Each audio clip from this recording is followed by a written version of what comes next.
All right, we're dismissing the kids. The kids can head back to the children's department.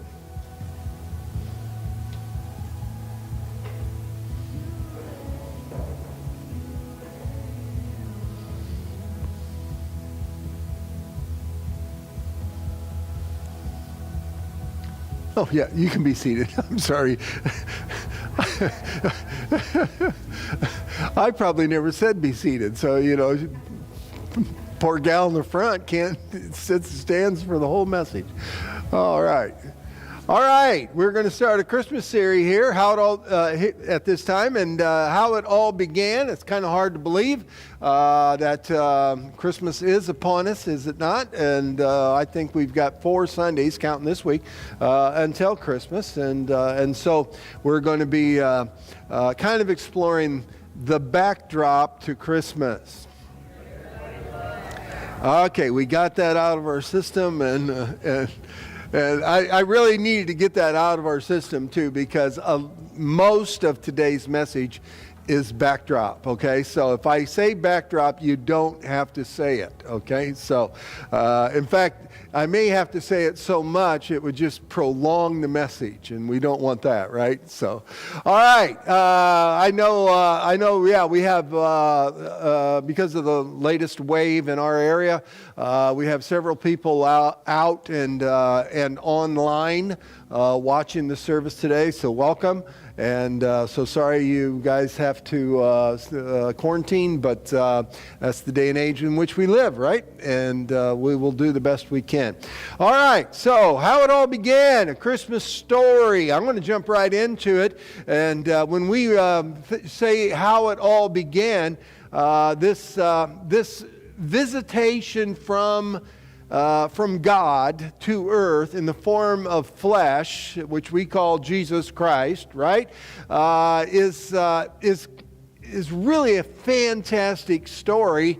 But I wonder if we realize how ludicrous the backdrop to this story is. And all right, so let's get started. And we're going to start all the way back to a guy named Abram, and he later becomes known as Abraham. So it says, "Now the Lord said unto Abram, Get thee out of thy country and from thy kindred and from thy father's house to a land that I will show thee." Now here's where we're at in humankind. This is, I need you to really stop and contemplate this for a minute. All right, we're talking about the beginning of recorded history, the beginning of the human race. And that's how far back we're going here. And just to understand where Abram is coming from, the time and the culture in which he existed, you know that Adam and Eve started it all, right? And they had, we are aware of, Cain, Abel, and Seth, their kids, but they had dozens of kids, lots of families back then. It was not uncommon to have several dozen kids. I mean, that was the whole idea, to replenish the earth, all right? So, we didn't get recorded all their names, but we do know that the population is a growing thing. And as they grew, there became 2 lines, 2 different segments of society. One was the godly line of Seth, and the other was the ungodly line of Cain. And they kind of separated from the things of God and became very secular and self-sufficient. And while the godly line of Seth, which is also should have been Abel, they basically kept worshiping God and following Him, such as that is. But Adam lived now to be over 900 years old. Help me out, Misty. 967. Do you remember? You fact-checked this a week ago. How old Adam was? I don't know, but you're totally blowing the flow of things. Okay. All right. So Adam lived to be over 900 years old. All right. Now think about that. If this is the line of time, and this is Adam and Eve, and we're going down through time, he lives to be 900 years old. 930 years old. I'm sure that's correct too. 930 years old. And Adam knew, okay? Adam knew Noah. There's no way they could not have known. They overlapped by several dozen years. So Adam knew Noah. Noah has 3 boys. And one of them was born when Adam was still alive. So he had Japheth, Seth, and Ham. And so one of them was born. Seth was born when Adam was still alive, and so, but now you've got, hundreds and then thousands of people, all right, and they're all related, but they all don't know, but they know the big dogs, okay? They know the patriarchs, and then so here we have Noah and his 3 boys and Seth. Seth knew Abraham. Seth knew the guy we're talking about, Abram. So we're only talking like 3 different personalities from the beginning of time. So you got to understand now that nations weren't nations like we think of them. They were more clans. They're more tribes. All right, and so they weren't as organized as you might think. And yes, there were cities, and they put walls up because they were worried about the tribe next door, wanting your wood or wanting your water or wanting your food, that kind of thing. So they would put walls up in the entire tribe, and they would give the name to the walled city, and that's kind of how it started. So Abraham is now living in this culture. It's not all that far from Adam. All right, so he probably knew Seth, which was on the boat when the world flooded. All right, so this is the guy. And now why God chose this guy, I don't know why he chose this guy anymore, and I know why he chose, Ezekiel or Isaiah or any other prophet out there. He just saw something in this man and chose him. So here's where we're at. Now the Lord said to Abraham, "Get thee out of thy country and from thy kindred and from thy father's house unto a land that I will show you." This, in this culture, is an outrageous request. This is not just like, oh, here's a guy and he's, going about life and God wants to use him over here. This is when he's calling him out of his security zone. He's calling him out of his comfort zone. Because nobody left family. We're talking a time when few people traveled over 25 miles from their birthplace. You just didn't do it. Security was in numbers, and the only numbers you had was your close family and extended family, and if you had a big enough extended family, the only time you went outside of family is if your son needed a daughter, maybe then, or the only time you went outside of your clan was if you were running out of timber to cut firewood, or and honestly, if you had control of a wooded area and you had control of the game in that wooded area, you've got a bargaining chip now. Hey, you give a daughter to be married to my son, and we'll let you hunt. This is kind of how it was. It was not a well-organized, kind of society. It was very, very crude by our standards, kind of thing. But it was a time and culture in which man's security and prosperity depended on family. So God comes along and calls Abram, which later he renames Abraham, all right? And he says, "Get out of your country." That's insane. "And from thy kindred." That's even crazier. "And from thy father's house." So I'm basically, Lord, this is what you want me to do. You want me to leave everything I know, everything I've known, everyone I know, and go to a land that you're going to show me. This is honestly an unreasonable request that God's making of Abraham. Verse 2, he said, "And I will make thee a great nation. So here he lays this on him, that this is a crazy request, but this is what I want out of you. And then the promises begin. So if you'll do this, this is what will happen. I'll make thee a great nation. At this point, there's a little pushback here, because Abraham's 75 years old, and he's not even a great father, or a great grandfather. He's thinking, you're going to make me a great nation? Let's start out with one kid. How about that? Lord. But then he turns around and says, and I'll bless thee, and I'll make thy name great. And think about it. When you look at this promise, and this is called the Abrahamic promise, Lord tweaks it a little bit, and he repeats the promise like in chapter 12 or something like that. But nevertheless, this is the Abrahamic promise, and he says, I'm going to make you a great nation. And again, the pushback is, just one kid. We don't have any kids. One would be nice. And he says, and I'm going to bless you, and I'm going to make your name great. And you think about it, that's over 4,000 years ago, and we're still talking about Abraham today. So I'm going to make your name great, and thou shalt be a blessing. That's insane. Because families didn't bless families. Nations didn't bless nations. They were all in it for self-preservation. They were all in it just, to try and keep alive and keep those that were close to you alive. And yet God's saying, you know what? I'm going to make you a nation. I know you don't have any. I know you're 75 and you don't have any kids, but I'm going to make you a great nation. I'm going to bless you. You're going to be famous, and you're going to be a blessing to other people. Look at verse 3.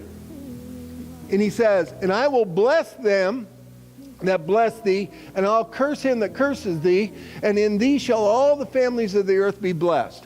This is crazy. This is, when you really think about it, what God is saying, and this has been a God who has allowed man to do their thing, and he's instructed and directed, and if they wanted to go haywire, he let that Cain side do their own thing, and they try to build a tower up to heaven. I mean, just they were arrogant and foolish, and he confounded their languages and just tried to get them to realize, no, follow me, and then Seth's side that's trying to follow God, but yet we still have this sin nature in us, and they're trying to do their best. But God's kind of been aloof. He's been out there and made his presence known, but nevertheless, he was like saying, look at the sun and the stars and the moon. They're for signs. This is, I'm there, and I'll interact with you. But now God is telling this guy, and why he picked Abram, we don't know, but he's telling this guy, I'm going to be involved in your life on a regular basis. I'm going to bless them that bless thee. People you have interaction with, I'm going to bless them. People that are cursing you, I'm going to curse them. I'm going to be on a day-to-day basis. And this is totally new.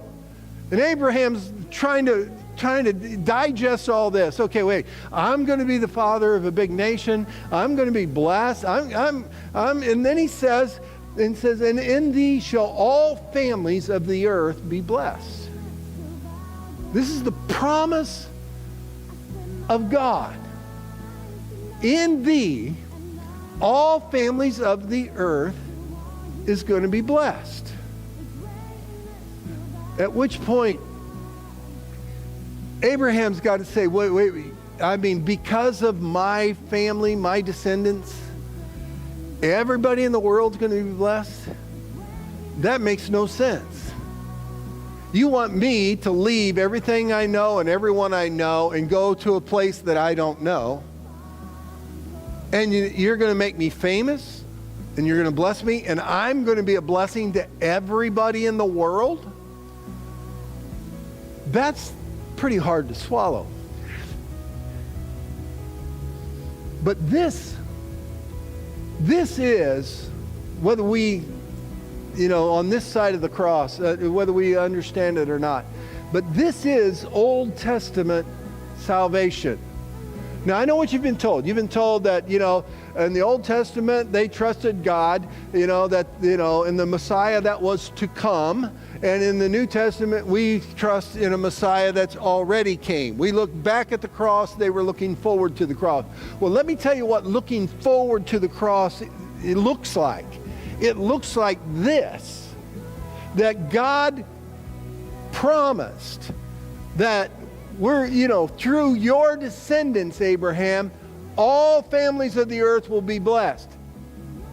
And he believed God, and that was accounted unto him for righteousness. Let's look at that next screen. It says, so Abraham departed as the Lord had spoken unto him, and Lot went with him, and Abraham was 75 years old when he departed out of Abraham. So he's believing God, okay?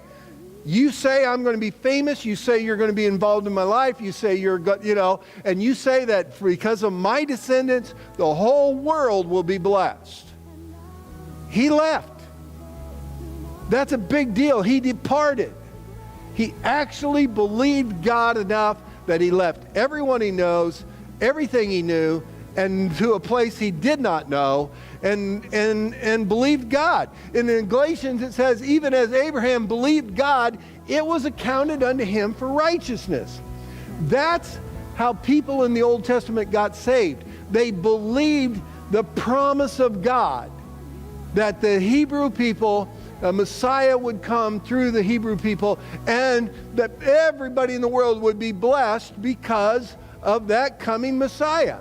They believed the promise. So they had to have faith in God, but the object of their faith was different in the Old Testament. The object of their faith in the Old Testament was the promise that God is going to bless everybody in the world. And then now our object of our faith is the person of Jesus Christ, the result of that promise. Does that make sense? Everybody nod if that makes sense? Okay. Anyone going, it doesn't matter, review the tape. All right, so there we have it, right? This is salvation. This is, and Abraham believed him, and Abraham took off. So now, here's the thing. We got to look at, and this, I hope this is encouraging to you, because we're going to look at Abraham's family tree, all right? And the reason I think this should be encouragement to you is because compared to Abraham's family tree and the dysfunction that was in Abraham's family tree, your family's probably pretty normal. Even as screwed up as it is, these people this is insane. All right, so here's how it is. God says, here's a promise. You're going to be a blessing to every family on earth. All right? So Abraham is part of that. He's the one God chose. We don't know why he chose him, but he chose him. And these are his descendants, all right? With the exception of Moses, but we'll get to that. So he has a child named Isaac. But first off, you got to realize, you know what Abraham did? You talk about dysfunction, right? He goes down, there's a famine, and instead of just trusting God, he bails out and goes to Egypt where he heard, times were easier, all right? And so he goes down to Egypt, and he says to his wife, hey, hon, you're not a bad-looking kid, You're not a bad-looking woman. And so when Pharaoh sees you, they'll probably kill me because then he gets to marry you. So when we get down there, and instead of me saying, yeah, this is my beautiful wife, and kill me, when we get down there, just let's tell people you're my sister. Like, ooh, and so he does that. I don't know what that does for a marriage, but I'm thinking in this day and age, that ain't going to help matters at all, okay? Hey, hon, let's just pretend like you're my sister, okay? It ain't going to work, right? All right, that's bad enough, right? But he does it twice. He did it twice. So so he has a son named Isaac. Guess what Isaac does? He marries a woman called Rebecca, who in her own right's a good-looking gal, right? So when he gets to it wasn't Egypt, it was it's just west of the Dead Sea. I can't remember. When he gets into a foreign land, he does the same thing that his dad did. And he tells the king there, let's tell him you're my sister. But he gets caught. The king's looking out over, looking out of his palace window, and he's looking out at and by golly, there's that new Hebrew bunch. They've camped out. There's their tents, and that's Isaac, and that's his sister, and whoa. Brothers and sisters don't act like that. Said he sported with her. Now, I don't know what sported is, but I bet they weren't playing Yahtzee. Okay? But somehow the king said, hey, Isaac, she's not your sister, is she? Well, no, she's not, So Isaac, ends up lying about his wife. Now, Isaac has Jacob and Esau. Most of us have heard about Jacob. Jacob later becomes renamed Israel. And Jacob means deceiver, and God said you're going to get a fresh start, and he wrestles with God all night, and anyway he comes out, your new name is Jacob, all right, or your new name is Israel instead of Jacob, all right, but all of us talk about Jacob this, Jacob that, the children of Jacob, and and Israel did this, and Israel did that. They should have been talking about Esau. They should have been talking about Esau because Esau was the oldest. Esau had the birthright. Jacob finagled things around, the deceiver, he finagled things around, and he takes advantage of it when Esau had a weak moment, and he stole the birthright. This is family dysfunction now. So these two brothers hate each other for 40 years. I mean, they would have killed each other if they had the chance. And so anyway, we know all about Jacob. We should have knew all about Esau. So he steals the birthright, and this is what God's got to deal with. So here's the thing. This family is so messed up that Jacob, which becomes Israel, he ends up having a slug of kids. A slug is like 12, okay? But he ends up having a slug of kids, and 10 of them throw a brother in a pit to plan on how to kill him. Then they realize there's no profit. They're Jews and they're all about the money. There's no profit in killing him. Let's sell him. And so they sold him into slavery. 10 boys sold a brother into slavery. Playing with the life, could have killed him, but no, they wanted to make money off of it. And so Joseph is sold into slavery. These folks are really, really messed up. And so you look at the promise of God. Abraham, because of your descendants, we're going to bless the entire world. But I'm telling you, this mess of a life didn't look like they couldn't bless themselves. They couldn't help themselves, let alone be a blessing to the entire world.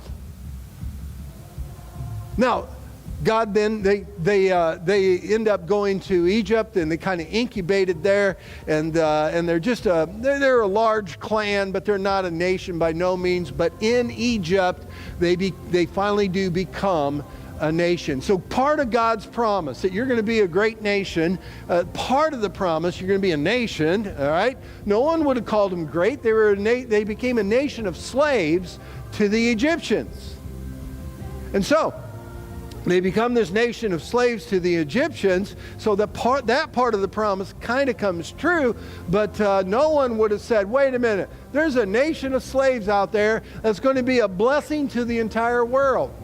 It ain't going to happen. They're basically blue-collar, helpful, but if you want to build something, but they're not going to build a world. They're slaves, and with that, there's a certain mentality, and they don't have the intelligence to do it. And then God sends them a deliverer named Moses, and Moses helps them birth that nation, and he introduces that nation to the world. Here's the nation of Israel, and here they are, and they were a nation of slaves, now they're free, right? But I can tell you this, But in the time Moses, and you know the story, if you grew up in church or you studied your scriptures any at all, you know part of this story, and we'll not take time to do it all, but you know by the time Moses got done with Egypt, there was nobody in Egypt that thought that the children of Israel, the children of Abraham, were a blessing to them. They couldn't wait to get them out of their town. They didn't think, oh, what a blessing those Israelites were. No, get out of here. You're nothing but trouble. You're not a blessing. And so then they go and wander around, that generation go and wander around the wilderness. And they come in contact. And honestly, God used all that because they wandered around the wilderness. They would run into other nations, other clans, other tribes, and there was clashes. And there's nobody, as they wandered in the wilderness, thought, okay, I'm going to be, the Israelites sure were a blessing when they slaughtered, 30,000 of us.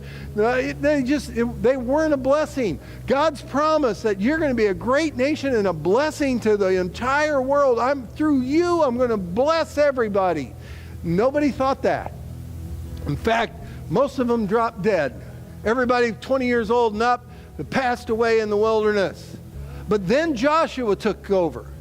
And Joshua took them into the promised land. There was nobody living in the promised land occupying that area. That when Israel went in and ran them out and slaughtered villages and slaughtered cities and tore down walls, none of those people thought Israel was a blessing. They're not a blessing. In fact, they're a real threat.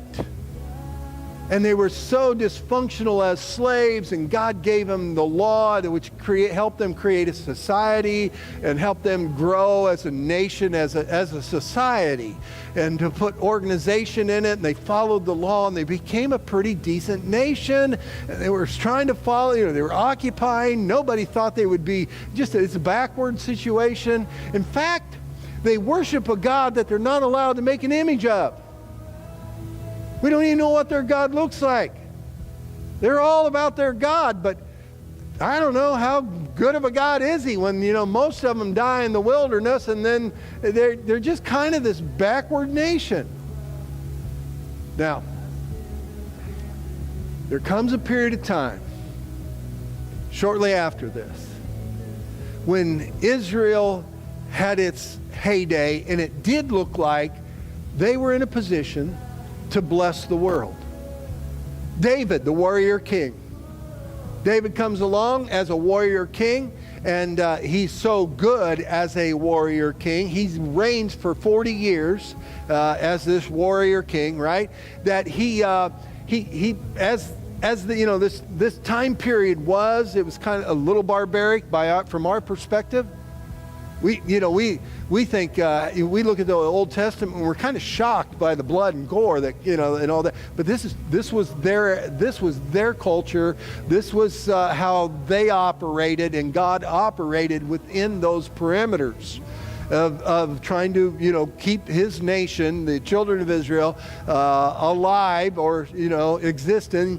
And so David comes along. And as this warrior king, he defeats problem areas, wipes them out. He creates treaties with others. And now all of a sudden, they're on top. And they are in a position of influence. And David gets to all the countries entirely around that promised land, entirely around Judea. And he gets to all of them. And he either creates a treaty with them or he runs them off. And everything that entailed with that. Then his son comes along, extremely wise, the God-given gift of wisdom, all right? And God makes a deal with Solomon. We are going to take this nation of Israel, and we are going to take it to the pinnacle of society. And Solomon becomes the builder king. And he builds this and he builds that, and the wisdom spews out of him, so much so that now he is in a position where they can bless the world. and the Queen of Sheba and all these people, they come from thousands of miles just to look at what Solomon's built, just to see the nation that he's created, and to hear his wisdom, to sit at his feet. And just, every Friday night at 6 o'clock, he'll be outside on the temple steps, and he'll just start speaking. You'll be so impressed. I made all of that up, but you can get the idea, right? As he spoke, people they just clamored toward him. And so there Solomon is. But God gave Solomon a warning. As long as you follow me like your father David followed me, we're going to bless. But if you turn your back on me, it's going to be disastrous. And Solomon got in his older years, and he began to marry foreign wives. He was doing it as alliances, and that's how they did it back then. And it was kind of the way of signing a peace treaty. That you get, send me your daughter, I'll marry your daughter, and then we are related and we'll get along. That's kind of the attitude. Is very common back then. And so, but what he did was, when the foreign wives came into Jerusalem, the capital city here, when the foreign wives came in, they brought, and he allowed them to bring their idols with him. Well, he became complacent to them, to the point where he's trying to please all these wives. And, oh, you want a temple built to Zeus. You want a temple built to, this idol or that idol. So all of a sudden he's building buildings, in honor of all these false gods. And then he wakes up one day, and he's worshiping with her. And God said, that's it. You blew it.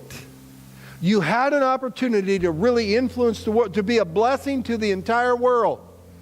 To stop taxing people, to stop just destroying people, but to actually be a blessing to the entire world, and you are worshiping foreign gods. I'm going to split the nation. And from that moment on, Israel lived in 300 years of chaos. It was just chaos. And you got Jeroboam and Rehoboam and all the other Boam brothers, that not really, they weren't even related, but they got all these people, right, that are just, they're ruling and reigning with not even inquiring of God, as if he did not exist. And things just spiraled out of control. And during these 300 years of chaos, nobody thought, it was such a shame. Here's the greatest nation in the world under David and Solomon, the warrior king, the builder king, and they've done nothing but go downhill for 100 years. There was that 80-year period. David reigned 40 years, and Solomon reigned 40 years. There's just an 80-year period there, and probably only 60 of that was feasible. But they could have made a difference in the world, and they missed it, and they blew it. And now things are looking ugly. Things are They can't even rule themselves. And here's the thing. God said, Abraham, I'm going to make your descendants a blessing to the entire world. But the entire world looks down on Israel like, you guys blew it. What a pathetic, nation you are. How backward you are. You were great at one time, and you guys just screwed up. And we look and said, you must have a pathetic God. Because your God, if your God was great, you guys wouldn't be in such horrible shape. Nobody thought, I want to be blessed by Israel. They weren't capable of blessing themselves, let alone anybody else. Now, this kind of went on, and as a result of this split in this 300 years, Israel is invaded. And they're invaded by the Assyrians, and when they split, they became two nations. One nation was the northern 10 tribes. The other two nations, which was Judah and Benjamin, they became known as Judah. So you had the northern 10 tribes, which took on the name Israel, and Judah, the southern. So you have these two, and they war against each other, civil war. This chaos is just, it goes on and on and on. And now Israel, the northern 10 tribes, has been invaded by Assyria, and they've been carted off, and they've been taken here, and they've been taken there, and it's just, there's no hope here. This is a washed up country. They are out. There's no way they're going to bless the world. No, but God can't bless the world through these people, and it really is looking bad. And Judah looks up, and they see Babylon coming. This is King Nebuchadnezzar. This is during David's era, This is Daniel's era, and so they know that they're about to get sacked. All right, and all this is just, it looks like there's no hope. God sends a prophet. He sends Isaiah, and he tells them this: I will give thee for a light unto the Gentiles. That's insane. Isaiah, do you know? Have you looked out the window? Have you seen the cloud of dust coming? You've seen the Babylonians. I mean, our spies have told us they're on their way. They're wiping everyone and everything out as they go, and they're shooting for Jerusalem. And Isaiah shows up and says, you know what? You're going to be a light unto the Gentiles. What he's saying there is, you're going to be this great illumination that shows the path to the Gentiles on how to get to God. Well, wait a minute. The Gentiles don't care about our God. Because when I look at the nation of Israel, that must not be much of a God. So but Isaiah is saying, yeah, you're going to be a light unto the Gentiles, that thou mayest be my salvation unto the end of the earth. What he's saying here is, there's people, throughout the entire earth, I'm going to be providing people. And remember, Hebrew salvation has to do with safety, a sense of security, a sense of safety, a sense of deliverance. And he said, I'm going to be that person unto the ends of the earth. In other words, when anybody worships, when anybody is thinking about spiritual things, the Gentiles are going to think about me. Which the pushback on this would have been, you've got to be delusional. This is not going to happen. We can't help ourselves. We're about to go into 70 years captivity, according to Daniel, and you're saying we're going to be a light to the Gentiles? It ain't going to happen.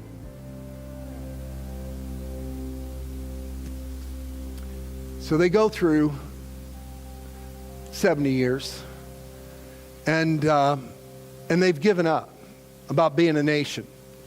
We've got a colony of Jews, in Europe. We got a colony of Jews here and there throughout the Mediterranean Rim. We got a bunch in the Middle East. We got some out in Babylon, and we got the colony of Jews here and there. But why go back? Why try and go back to our land? It makes no sense. We're living life here. We're getting along here.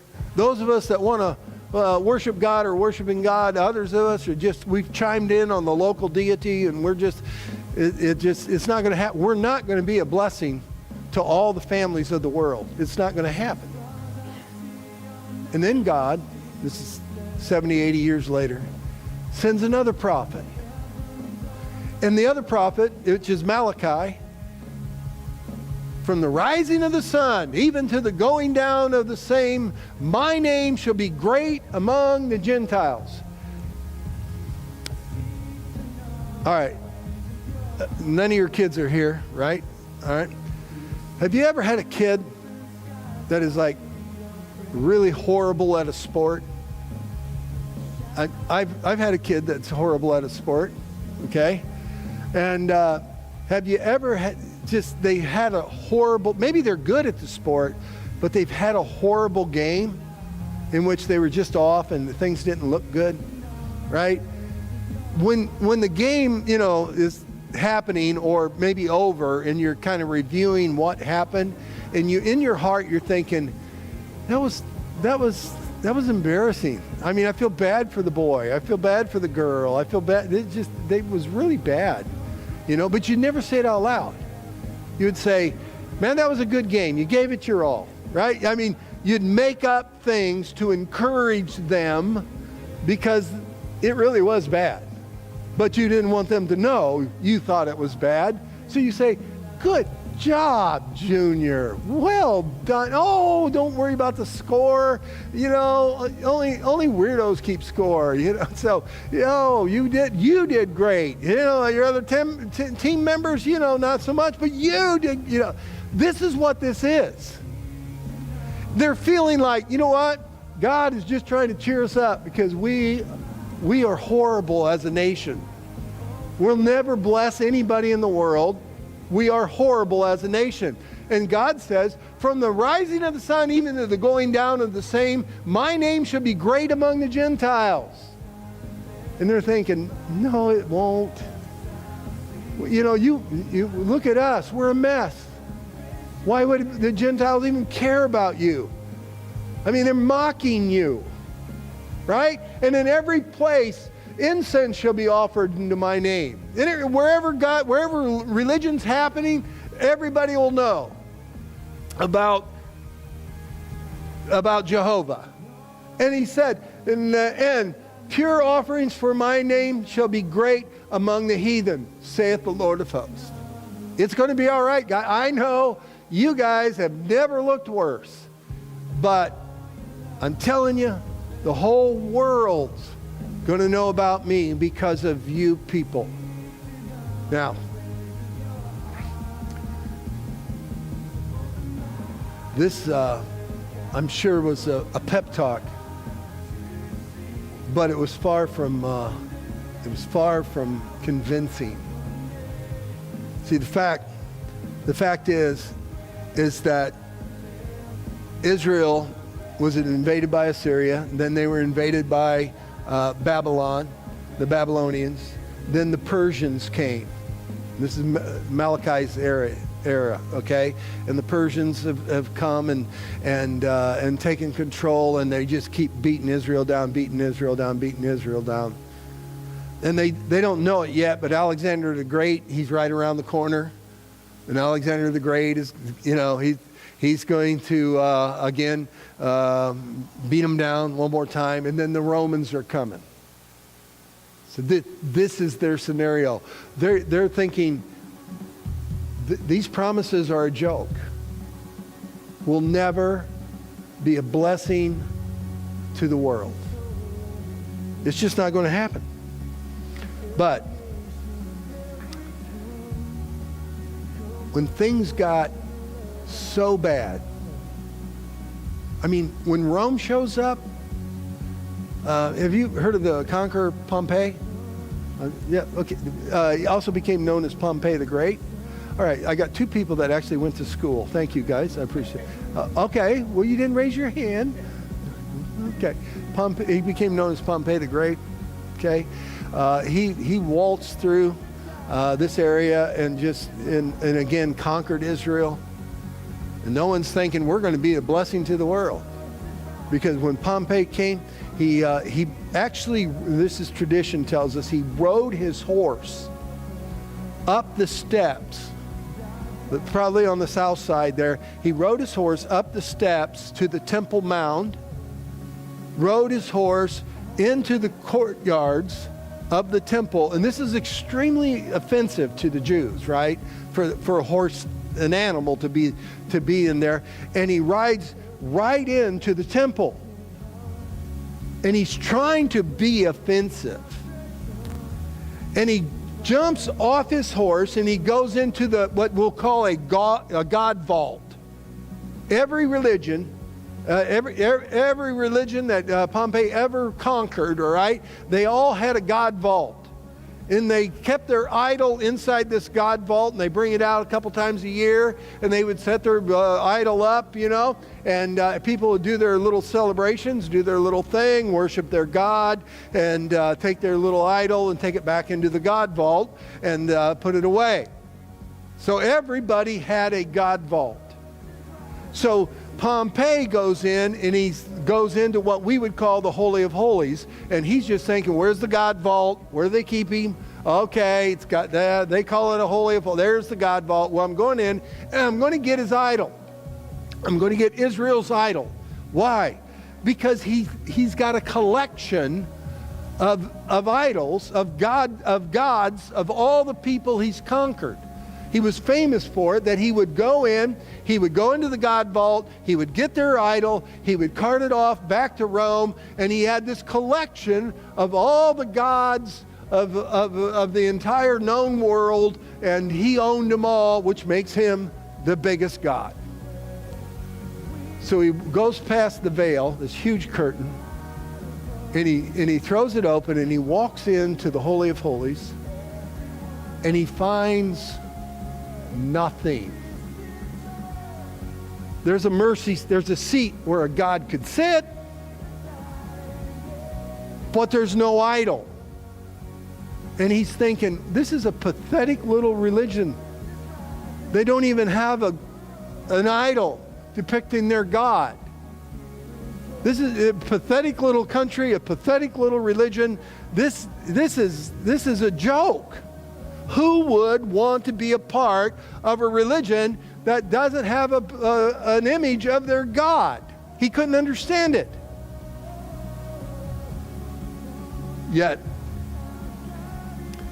this pathetic little country that's supposed to bless the entire world, well, the story's not over. This is how Paul put it years later. When the fullness of time was come, when everything was ready, when everything was set, when everything was perfect, God sent forth his Son. When the fullness of time, all these horrible things that happened to Israel, all they went through, some of the deterrents and the problems that people will just detested Israel for were self-imposed, because they turned their back on God. They were just some, as smart as Solomon was, he did some dumb things. They were just obvious. And then the Assyrians and the Babylonians and the Persians and the Greeks and now the Romans, and they've all, and yet God's setting something up. When the fullness of time, when everything was set up, the world now had a highway system that it's never seen before. We got a cliche, all roads lead to Rome. It's because they were the first highway system there was. They not only had a highway system, they also had a port system. And so now all the major populations have a port. So you got a major population, it's kind of a hub, a port hub, and we even roughly modeled our airplane hubs, Dallas, Fort Worth, and Atlanta, and Chicago, and Detroit. They're all hubs that everybody works out of and flies out.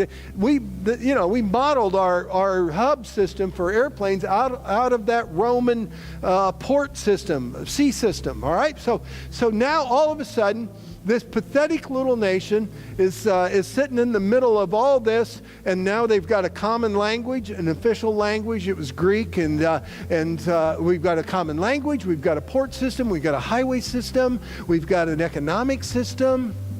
And so the first time in human history, there's a mechanism that can take the good news throughout the entire world. So when the fullness of time was come, God sent forth his Son, made of a woman. God promised Abraham, your nation's going to be great. Your people's going to be great. Abraham, your name's going to be great. This tiny little backward country is going to bless the entire world. And an angel shows up named Gabriel and talks to a woman named Mary. And it's in the 6th month, the angel Gabriel was sent from God into a city of Galilee named Nazareth to a virgin espoused to a man whose name was Joseph, and of the house of David, and the virgin's name was Mary. Everybody in the world can tell you the virgin's name. Everyone knows the name of Mary. I don't care what religion you are, you know about the Virgin Mary. And the angel came into her and said, "Hail, art thou highly favored. The Lord is with thee. Blessed art thou among women." And when she saw him, she was troubled at his saying, and cast in her mind what manner of salutation this should be.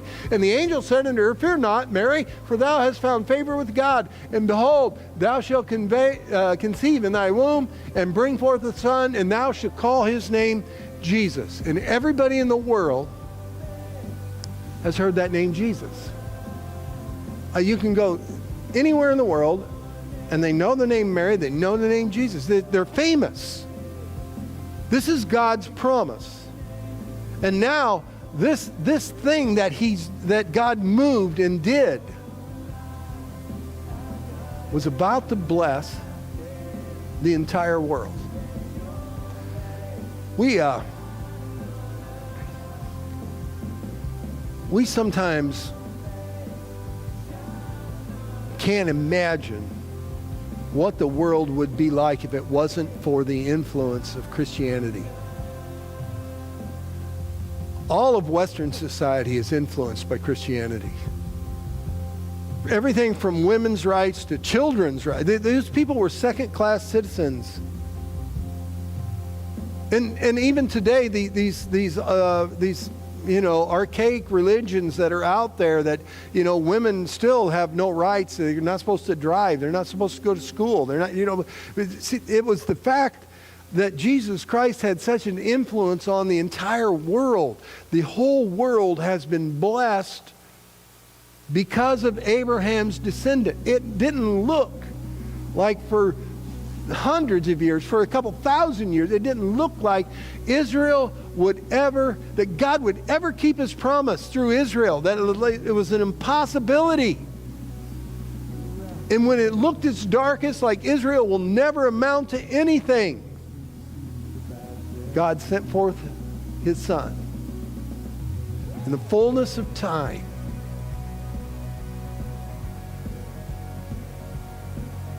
Everyone in the world has heard about Jesus. Every society on earth is better because of the Christian influence. Whether they would admit it or not, whether they think they're atheists or not, Christianity has had a positive influence on every culture out there. From the Orient all throughout the West. Now, our takeaway. Let us not be weary in well-doing, for in due season we shall reap if we faint not. Israel gave up several times. But when God promises something, God's going to do it. And it may not look like there is any hope. But if God promised it, it's going to happen. That's your God. And whatever it is you struggle with, don't be weary in well-doing. Sooner or later, the fullness of time will come. And God's going to use you. God's going to bless you. And you're going to be a blessing to all the families in the world. Let's bow our head and close our eyes. Father, we see how it began, and we see the promises you made. And we see how you brought it all together at the right exact time, and we thank you that the influence of Christianity has impacted us, our lives, our family lives, our country, our world. And we thank you, and we're grateful. So help us now on an individual basis, that we not grow weary in well-doing, that you have a plan. You are working. So we thank you for the beginning and ask that you would help us to be part of that mechanism that takes this light to the Gentiles, to the rest of the world. We ask these things in his precious name. Amen. Stand, please. Turn your attention to the screen and sing out this morning. Many people challenge this